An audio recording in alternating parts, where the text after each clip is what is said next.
మీకు వార్తలు రాయడం విశ్లేషణ చేయడం వచ్చా? అన్యాయాన్ని ప్రశ్నించడం తెలుసా? ఇంకెందుకు ఆలస్యం? క్యూ న్యూస్ మిమ్మల్ని ఆహ్వానిస్తుంది. క్యూ న్యూస్లో పనిచేయటకు అనుభవం గల కంటెంట్ రైటర్స్ కావాలను.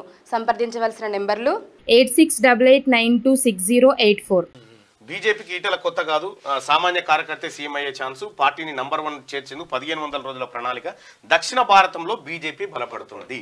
ఈ అంశాన్ని ముందే అసలు వాస్తవానికి కూడా నేను చెప్పినటువంటి ఇంకో మాట ఏంటంటే ఇక్కడ బీఆర్ఎస్ను మొత్తం కథం చేయకూడదు అనే విషయాన్ని కూడా చెప్పడం జరిగింది. బీఆర్ఎస్ ఉండాలి, పాడ మీద ఉండాలి, కానీ సరిపోదు అంతే.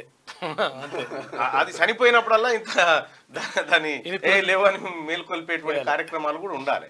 అంటే ఎందుకంటే పూర్తిగా బీఆర్ఎస్ తుడిచిపెట్టకపోతే బీజేపీ ఆక్యుపై చేస్తుంది.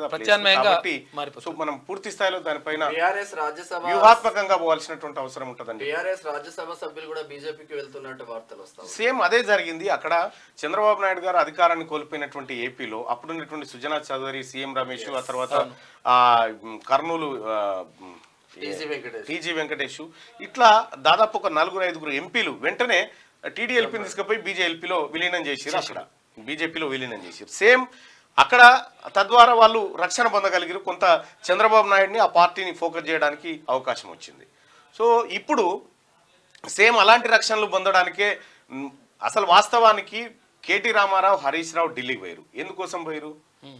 కవితను కలవడానికి. కవిత ములాఖాత్ చేసి అయిపోయింది. కానీ 4 రోజులు ఎందుకు ఉండాల్సి వచ్చింది? 4 రోజులు ఎందుకు ఉండాల్సి వచ్చింది అంటే అక్కడ జరిగినటువంటి చర్చలు ఏంటంటే నాకున్నటువంటి అంచనా ప్రకారం బీజేపీ తోటి ఒప్పందం చేసుకోవాలి, లేదంటే ఇప్పుడు రాజ్యసభలో ఉన్నటువంటి ఆ 3-4 ఎంపీలు ఎవరైతే ఉన్నారో వాళ్ళని తీసుకుపోయి రాజ్యసభలో బీజేపీకి అనుసంధానం చేసి అందులో కలిపేసి తద్వారా ఇక్కడ బీఆర్ఎస్ను వదిలిపెట్టి కాంగ్రెస్లో చేరుతున్నటువంటి ఎమ్మెల్యేల పైన ఈడీ రైడ్స్ ఇంకోటో ఫోకస్ చేసి తద్వారా కొంత కాపాడుకోవాలనేటువంటి ప్రయత్నంలో వాళ్ళు ఉన్నట్టుగా అర్థమవుతా ఉంది. అంటే కవిత బెయిల్ పిటిషన్ అనేది చిన్న విషయమే వాళ్ళకి. ఇక్కడ పార్టీ ఉనికి లేకుండా పోతే అసలైన ప్రమాదం పొంచింది. కాబట్టి పార్టీని కాపాడుకోవడానికి ఓసారి పాము తన పిల్లల్ని తానే మించదు అన్నట్టుగా. సో కొన్నిసార్లు పార్టీ తనని తాను బలపశువు చేసుకునేటువంటి పరిస్థితులు, ఈడీ కేసులు అవన్నీ దానికి ఏంటంటే అతను వాస్తవానికి మైపాల్ రెడ్డి కాంగ్రెస్ పార్టీలో చేరాలి, కానీ ఈడీ ఎంటర్ అవడం తోటి ఇప్పుడు బీజేపీ వైపు చేరాలనేటువంటి ఒక ఒత్తిడి పెరిగిపోయింది.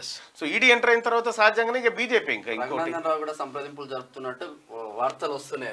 సరే, ఏదేమైనప్పటికీ కూడా తెలంగాణ రాష్ట్రంలో బీఆర్ఎస్ పార్టీని మొత్తం కొలాబ్ చేయకూడదు. మొత్తం కొలాబ్ చేస్తే కాంగ్రెస్ పార్టీకి నష్టం జరుగుతుంది. క్యూ న్యూస్ లో పనిచేయటకు సీనియర్ వీడియో ఎడిటర్స్ కావాలను. సంప్రదించవలసిన నెంబర్లు 8688926084.